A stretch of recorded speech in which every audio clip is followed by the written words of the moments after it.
It's Friday Night Live with Vince, pregame, postgame show. Your destination for top high school football previews and wrap-ups with Vince and his team. Buckle up and hang on for Friday Night Live.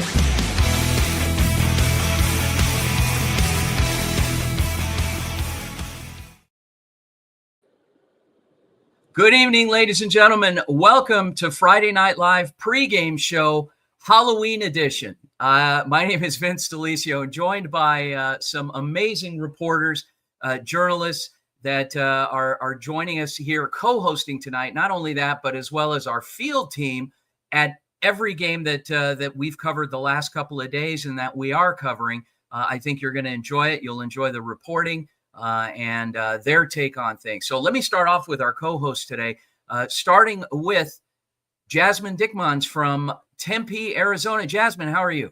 Good. How are you? I'm great. I am ready. Turn the reins over to another host last week, Manav Gupta, and it's fun to be back in the chair for this week and to preview a bunch of great games, especially on Halloween. And then out in Goodyear, Arizona, Ethan Troll. Ethan, where are you at exactly?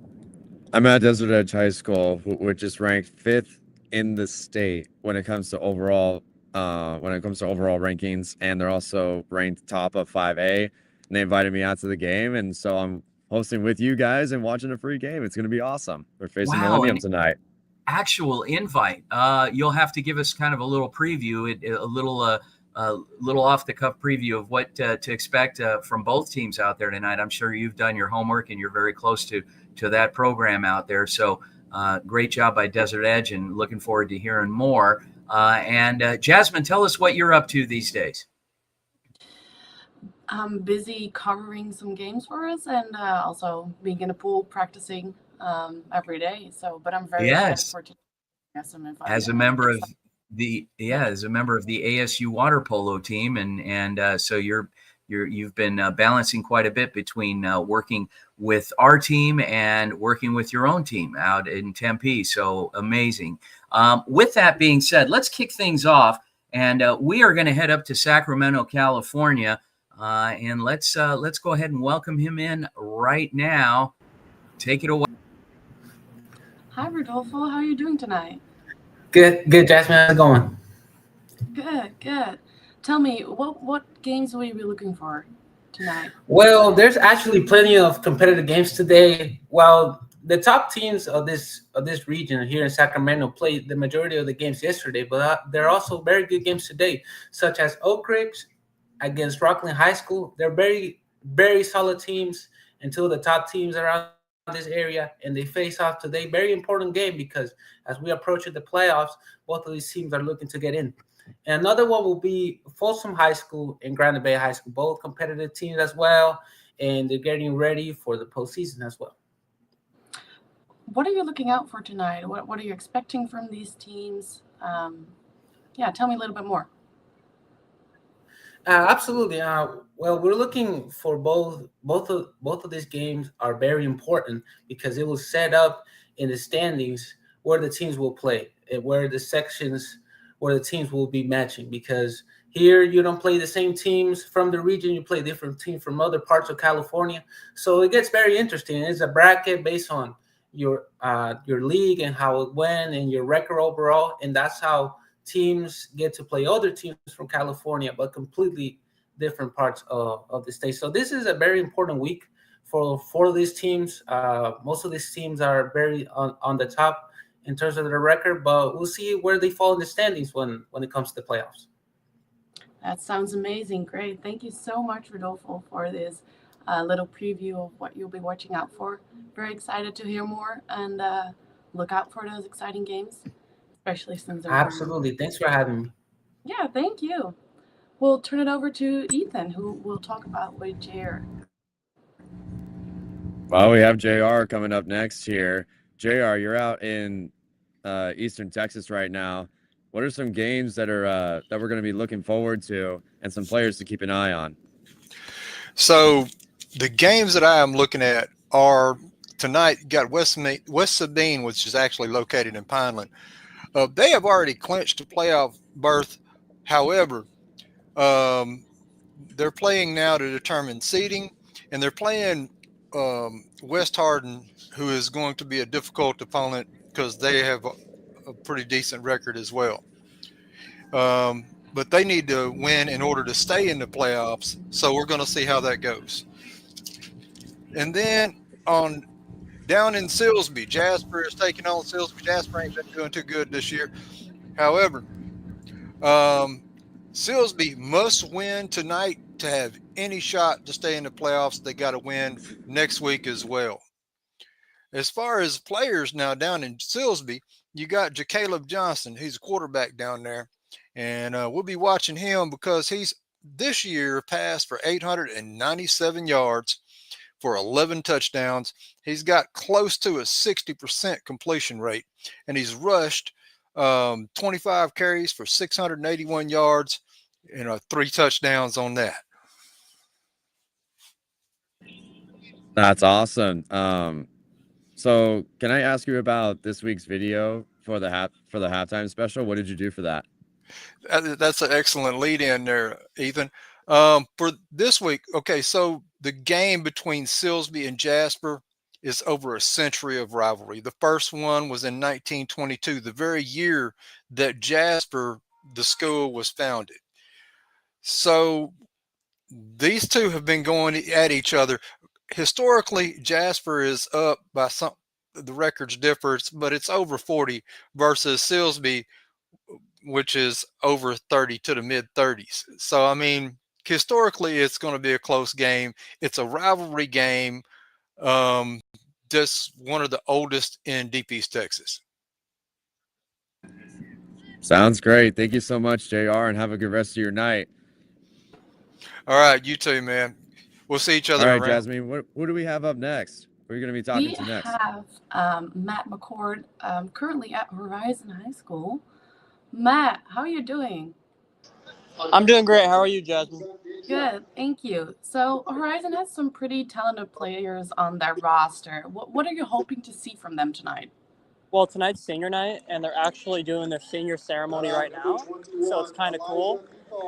They have a really special running back who's graduating this year named Brody Zamorano, and he's very good, one of the best running backs in the state, to be honest.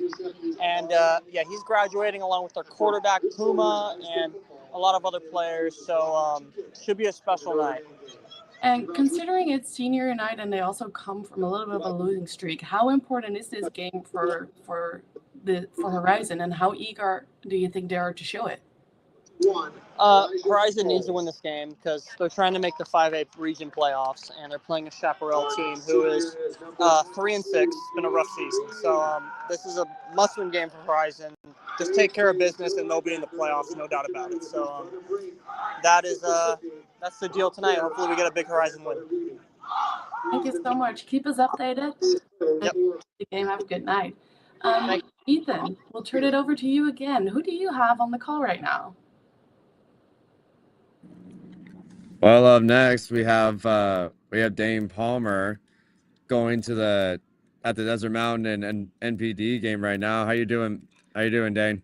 I'm doing good, man. We're ready to get things started over here, kind of like out there in Horizon. It's senior night. It's a camo out here at Notre Dame Prep, and yeah, Desert Mountain just showed up. They're getting out there for warm-ups. They look clean. They got the all-white jerseys on, so look good, play good.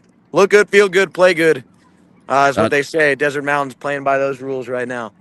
That's awesome. Well, speaking of Desert Mountain, they were on a 6-game win streak heading into this game, and that got snapped by Horizon. And Notre Dame Prep is coming in on a 2-game losing streak. So both of these teams are coming in with chips on their shoulders. What's going to be the outlook tonight? Yeah, it's been kind of a tough season for Notre Dame Prep, like you said. Record's just not really there for them. And yeah, last week, a really tough loss for Desert Mountain. They were on such a hot streak. But tonight, I think everything's just going to rely on the run game. It's kind of how it goes with this Desert Mountain team. It's that run game, the 1-2 punch with Easton Connor and Ryan Craddy has been pretty unstoppable this year. They struggled a little bit with Horizon, but yeah, that's just going to open up the passing game, and this Notre Dame Prep defense has really struggled at times this season. So I would expect the Wolves to run the football a ton in this one and try to get it done in the trenches. Awesome. One more question for you. who's someone to watch out for tonight? Yeah, I think, like I was saying, these running backs, I mean, Easton Connor and Ryan Craddy, it's hard to pick one of them because they share reps so evenly. But these two guys are absolutely electric. So tune in. Game starts at 7. Come watch. Should be a good one. Get in here, watch these guys hopefully show out and put some highlights on the old YouTube for you guys. That's awesome. Have fun at the game tonight. Thank you so much, Dane. Have a good one. All right, thank you guys. Good luck. Of course. Jasmine, all you. Who's up next? We have Patrick up next, all the way from Houston. Wicker guard for 1 year. Good evening. How you doing? Hey, Jasmine, I'm doing great. So tell me a little about this. This is a playoff game. What are you expecting? What are the excitements? It's definitely going to be a very good game. It's going to be a very good game. Tonke Verde and Tonopah Valley, it's the first round of the playoffs for both of these teams. It's definitely going to be very interesting to see what happens in this game because Tonke Verde had an amazing regular season. They're 8-2 in the regular season, whereas Tonopah Valley didn't do so well and just barely got into the playoffs, and they are just 4-5 on the season for the regular season. So it's going to be very interesting to watch. I'm expecting Tonke Verde to be absolutely dominant because obviously they have the better record, but I would be very surprised if Tonopah Valley puts up a fight and is able to hold off Tonke Verde, upset them, and advance to the next round. Yeah, it is a playoff game, so anything can happen, right? Yes, absolutely. Well, thank you so much, Patrick. Keep us updated, and guys, please tune in for this game. So next up, we're gonna roll into commercials, but we'll be right back after that with more stuff for you guys. So please stay tuned. Hey guys, Vince here to talk about Angel Dentistry. It's where my wife and I have gone for over 10 years, and we trust them with our routine and extensive dental care because they care. Dr. Amber Angel is an Arizona native, born in the town of Miami, and has been practicing in the Valley over 20 years. For general to comprehensive dental services, call 602-788-2008. Located off of Cave Creek Road, just north of the 101 in North Phoenix. Angel Dentistry, proud supporters of our young people and proud partners of the Varsity Sports Show. The Angry Crab Shack in Tempe, with an experience so good it remains indescribable, with something for every seafood lover. Try one of their amazing custom seafood boils, sandwiches, appetizers, and salads. Angry Crab Shack Tempe is located east of I-10 on Warner Road, 480-674-3847. The Angry Crab Shack in Tempe. Come ready to eat.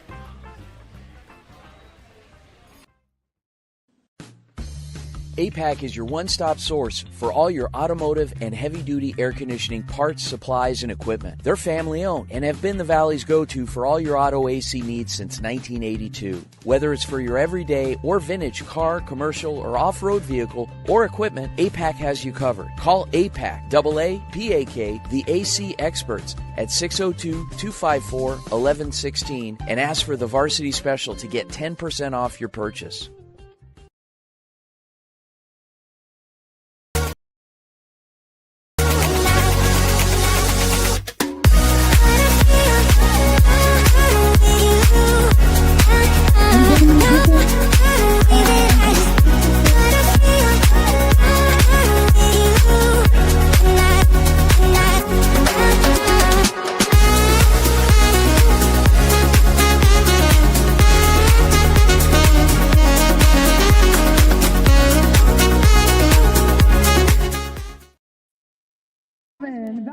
All right, we're back here on the Friday Night Live show and the Varsity Sports Show.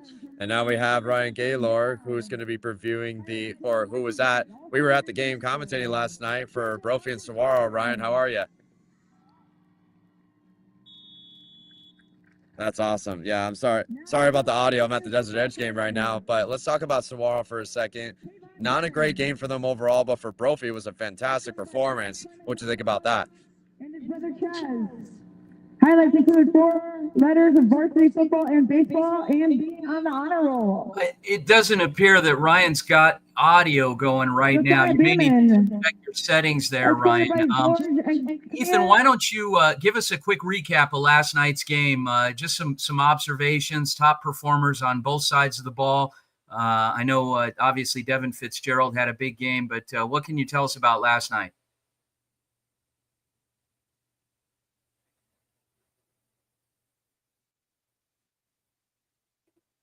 Ethan, unmute your mic there, Ethan. I was just since you were at last night's Saguaro Brophy game, can you give us kind of a recap of last night's game?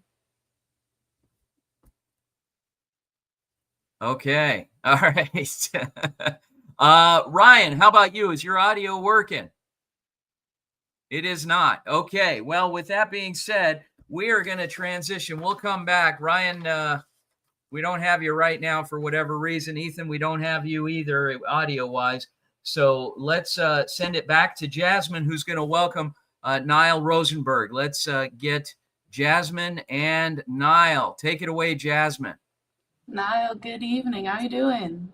Good. How are you? Happy Halloween. Happy Halloween. So you were at Mountain View last night. That was a big blowout, wasn't it? It was, yeah, definitely. So the first play of the entire game, the kickoff return was fumbled, led to a quick Toros touchdown, and they just kept their foot right on the gas pedal. It was 42-0 at the end of the first quarter, 56-0 at the end of the first half. And man, the defense was all over the place. I believe 7 turnovers just that entire game, and they really showed how physical and how well they're playing currently.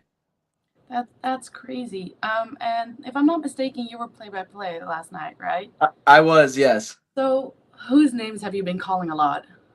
Oh, it was a bunch of guys. The first quarter, really, it was Taylor Arnett and Brady Goodman. That duo really played well. Coy Bodley had a couple rushing touchdowns, but they pulled those guys after the first quarter. They had the lead, didn't want them to get injured. Steve Meadow, the backup running back, came in. He had a couple touchdowns and a pass deflection on the defensive side, and on the rest of the offense, it was really Aiden Sanchez, the third string running back. He got himself a touchdown. So they just ran the ball all over them. I believe they had 6 rushing touchdowns. And what was your favorite moment of the game, your personal favorite? Oh, they had a blocked punt in the second half that was just beautifully executed. They beat both blockers. I love when special teams can really go out and play. It's the phase that everybody forgets about. But just a brilliant play that led to another Toros touchdown. Great. That sounds so good. Well, thank you so much, Niall, for this. Thank you. Recap. Have a good night and happy Halloween. Thank you too. All right. Niall Rosenberg. Love working with Niall. Does a great job for us. We're going to try Ryan again. Ryan, can you hear us now? Yes. Can you hear me? Oh, there he is. Okay, Ryan. So, Ryan, you had a chance to cover last night's Saguaro Brophy game, and it was a big game. It was a big matchup. Unfortunately, it was a little lopsided at the end. Was it that throughout the game? Was it a little closer than what it seemed? Give us kind of a breakdown. No, it was pretty much Brophy from start to finish. And as Ethan could attest to, that it was Brophy's special teams that played a big part. The opening kickoff, they had Ryder Noche return a touchdown for Brophy. And then they also had I think it was later in the first quarter, they had a block punt that resulted in a safety. So their special teams are putting pressure on Saguaro's special teams, and that made a big difference throughout the game. So big players on both sides of the ball. You mentioned Ryan Noche. I mean, Devin Fitzgerald. Any stats kind of jump out at you? Yeah, so Fitzgerald had 5 receptions for 110 yards and 2 touchdowns, and he had two of the touchdowns he had were yards after catch touchdowns, where he pretty much had like at least 40 yards each, where he was making a play on both of those.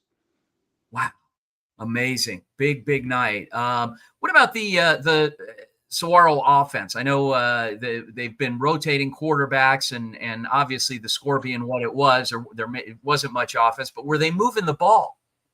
Yes, they had opportunities where at the end of the first half, they had a field goal opportunity, but the field goal was hit off the crossbar, so it was just short. And then their first possession coming out of the third quarter, they got the ball to start the half, and they had it got tipped by Brophy, but it hit the crossbar again where it was short. So they had 2 field goals that hit the crossbar and was short that could have eventually gave them 6 points. Okay.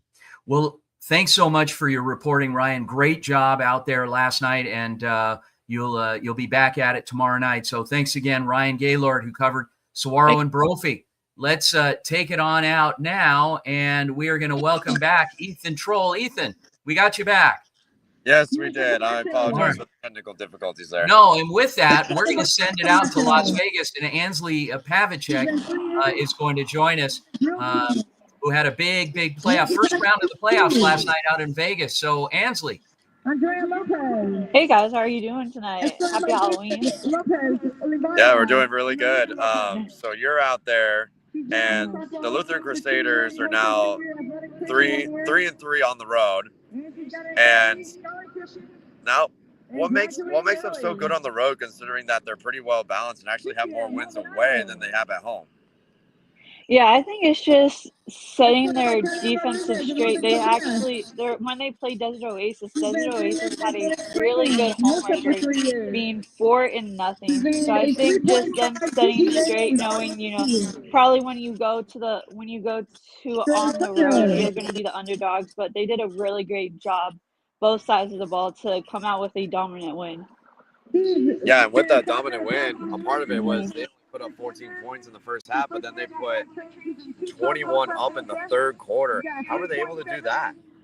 Well, I think first of all, you got to give credit to their defense. They totally pressured the quarterback of Desert Oasis, and they sacked him 9 times. Oh And my that God. really set up their run game. Their run game. Faith Lutheran is a very run dominant team, and that gave them to especially our player of the game, Justin Robbins, who had 3 touchdowns, as you mentioned. Those first 2 touchdowns were from Justin Robbins himself, but that really opened up their run game too. That's great. Thank you so much again for joining on, and I appreciate all the hard work you've been doing for us. No problem. Thank you guys. Yeah, of course. All right, Jasmine, what do we have next? We have Marla next, also from Las Vegas. Marla, happy Halloween. Good evening. So you were at Mundo Silverado versus Clark yesterday, and it looked like a pretty exciting game. Tell me about it. Yeah, there was a lot of offense in this game. It was probably one of the most exciting offenses battles I've seen between the two teams. They were really neck and neck all game long. Silverado was the higher seed. They were a 5 seed, and Clark was the 10 seed. And Silverado was led by Armani Combs, the running back, also Logan Lane, another running back. And then Silverado was led by those two. And Clark was led by Andre Pollard, 4-star recruit. He's committed to Washington. That's so exciting. And you were field correspondent, so can you tell me a little bit about the energy on the field that was going on during the game? Yeah, it was really such a hyped game. Both teams brought their bands out. They were both really excited, and the home crowd didn't like some of the calls. You could hear them getting visibly upset, but it was a really nice outing for both sides. That's really cool to hear, with some really good prospects over there. Thank you so much, Mala, for this little recap, and have a good night. Happy Halloween. Have a good night, guys. And then we'll throw it back to you. Who's up next? Well, we got Jordan Paulette with Northwestern Christian versus Paradise Honors recap. Jordan, how you doing? Doing pretty good. Had a great time at the game last night for the senior night and everything. That's awesome. So can you give me a description of how the game went overall? Yeah, overall, Northwest Christian was really in control. It was senior night, so the fans played a big factor in the game. And Paradise Christian really just rode that momentum start to finish. They were up 28-7 at half, and they never looked back. My goodness, that's amazing to put up that many points in the first half. How were they able to do that and finish out the game strong? I mean, they had a brotherly connection at wide receiver and quarterback, so that was always good. But also, we had their player of the game on offense. So really everyone, from the run game to the receivers to the tight ends, everyone was able to do it from a team effort. But on defense, they only gave up 2 real touchdowns on offense. The first half touchdown that I talked about earlier, that was off special teams. So their defense also did a great job. That's awesome, especially when you have team wins like that. You're going to finish out strong. Thank you so much. Thank you again, Jordan, for coming on here for a little bit of time and recapping the game. Appreciate it a lot. All right, we're going to go to a commercial break now. We'll be right back.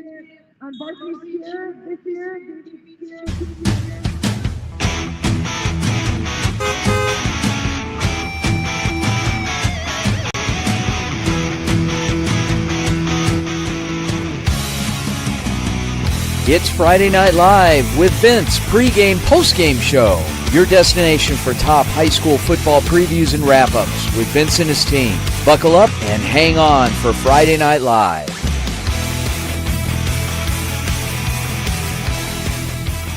Hey fans, Vince with the Varsity Sports Show. You've had the rest. Now treat yourself to the best Japanese grill in Arizona. It's the Boss. Boss Bachi Japanese Grill in Mesa. Grilled shrimp, steak, and all the best veggies with or without a twist of spice. Sure to please everyone. Dine in or take out. Located at University and Country Club in Mesa. Open daily. 602-859-3759. The Boss. Boss Bachi. Hablamos Español.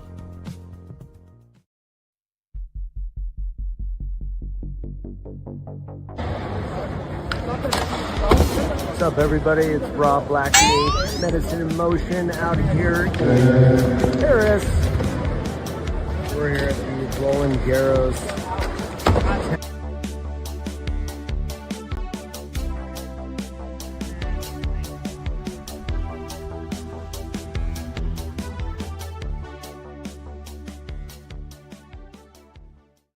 Thank you for listening to the Varsity Sports Show. Our mission is to empower education and enable dreams, creating a platform to promote young people in extracurricular activities and community outreach. If you are interested in partnering up with the Varsity Sports Show, find us on Twitter, Facebook, Instagram, or call or text us at 480-779-9437. The Varsity Sports Show, Arizona's home for youth, high school, college, and you.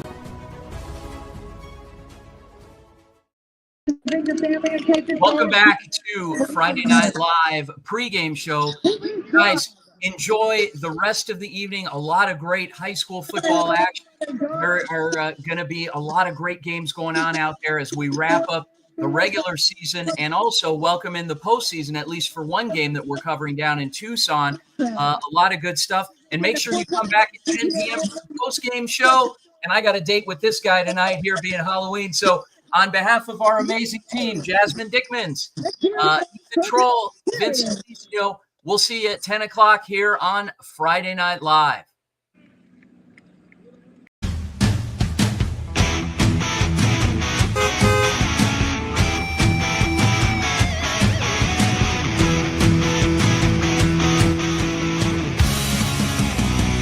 It's Friday Night Live with Vince, pregame, postgame show. Your destination for top high school football previews and wrap-ups with Vince and his team. Buckle up and hang on for Friday Night Live.